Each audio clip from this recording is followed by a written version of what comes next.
Halo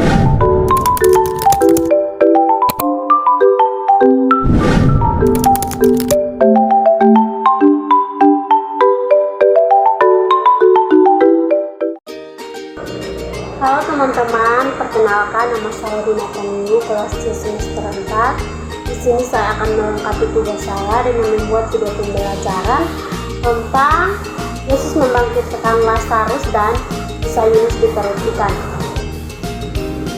Tujuan video ini menceritakan kisah Yunus membangkitkan Lazarus dan Yunus di perut ikan dengan cara menarik dan mudah dipahami oleh anak-anak, mengajarkan tentang kuasa Yesus atas hidup dan mati serta kasih-Nya yang besar kepada manusia. Di sini durasi video 10-15 menit.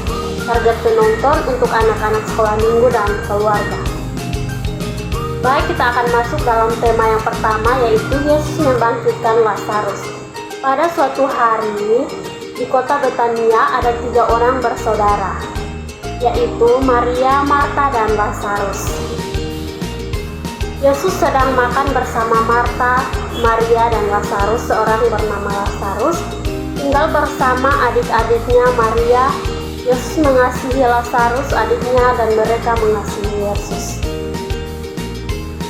Pada suatu hari Lazarus menjadi sakit. Juru selamat berada di kota Betania yang lain. Maria dan Marta memberitahukan kepadanya bahwa Lazarus sakit berat. Juru selamat meminta para pengikutnya untuk pergi bersama-samanya untuk membantu Lazarus.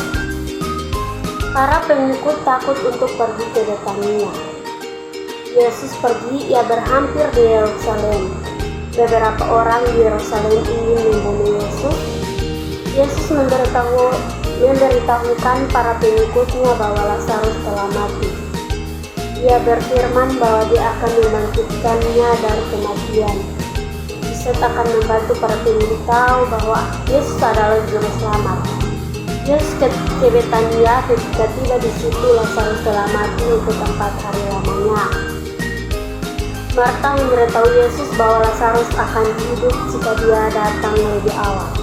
Yesus berfirman Lazarus akan hidup semula dengan menanyakan Marta jika dia percaya kepadanya. Marta berkata, dia percaya bahwa Yesus adalah Juru Selamat. Marta meninggalkan Yesus untuk mendapatkan saudarinya Maria. Maria juga pergi untuk bertemu Yesus. Banyak orang mengikutinya. Maria berlutut menangis di bawah kaki Juru Selamat. Kemudian orang-orang yang bersamanya juga menangis. Yesus menanyakan di mana mayat Lazarus berada. Kemudian Yesus pergi ke gua tempat di mana Lazarus dikebumikan atau dikemakamkan. Terdapat sebuah batu besar di hadapannya. Dia memfirmankan orang-orang tersebut untuk mengalihkan batu tersebut. Kemudian Yesus memandang ke atas. Dia bersyukur kepada Bapa-Nya yang di surga karena telah mendengar doa-doanya. Baik, kita akan masuk dalam tema yang kedua, yaitu kisah Yunus di dalam perut ikan. Yunus adalah seorang nabi. Tuhan memerintahkan Yunus untuk memperingatkan orang-orang di Niniwe bahwa kota mereka akan dihancurkan jika mereka tidak bertobat. Namun orang-orang Niniwe adalah orang musuh bagi orang-orang Israel. Yunus tidak mau berkhotbah kepada mereka, karena itu dia naik kapal untuk berlayar jauh dari kota Niniwe. Sewaktu Yunus berada di kapal, badai besar menerjang. Orang-orang dalam kapal ketakutan akan nyawa mereka. Mereka meminta Yunus untuk berdoa kepada Tuhan untuk menyelamatkan mereka. Yunus tahu Tuhan mengirim badai karena dia menghindari dari apa yang Tuhan minta untuk dia lakukan. Yunus ingin menyelamatkan orang-orang yang di kapal. Dia mengatakan jika mereka melemparkannya ke dalam laut, badai akan berhenti. Orang-orang itu tidak mau melemparkan Yunus ke luar kapal. Mereka berusaha untuk membawa kapal ke darat, namun badai terlalu besar. Akhirnya mereka melemparkan Yunus ke dalam laut. Badai berhenti, namun kemudian Yunus ditelan oleh seekor ikan besar. Yunus berada di dalam perut ikan selama 3 hari 3 malam. Selama waktu itu Yunus berdoa dan bertobat. Dia ingin melakukan apa yang benar dan mendengarkan Tuhan. Tuhan mendengarkan doa Yunus dan membuat ikan itu memuntahkan Yunus ke darat. Tuhan sekali lagi memerintahkan Yunus untuk berkhotbah kepada orang-orang di Niniwe. Yunus patut, dia pergi ke Niniwe memberitahu orang-orang untuk bertobat, atau Tuhan akan menghancurkan kota mereka.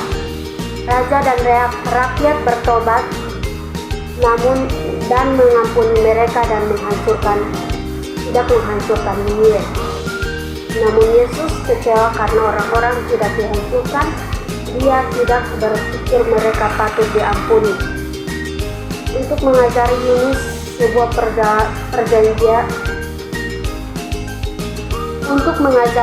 sebuah pelajaran, Tuhan menumbuhkan tanaman untuk melindungi Yunus dari matahari. Kemudian tanaman itu mati dan Yunus merasa kasihan kepada tanaman itu. Tuhan sedang mengajar Yunus sebuah pelajaran mengenai anak-anaknya. Yunus belajar bahwa dia seharusnya sedih ketika orang-orang tidak bertobat, dan bahwa dia seharusnya bahagia ketika mereka bertobat.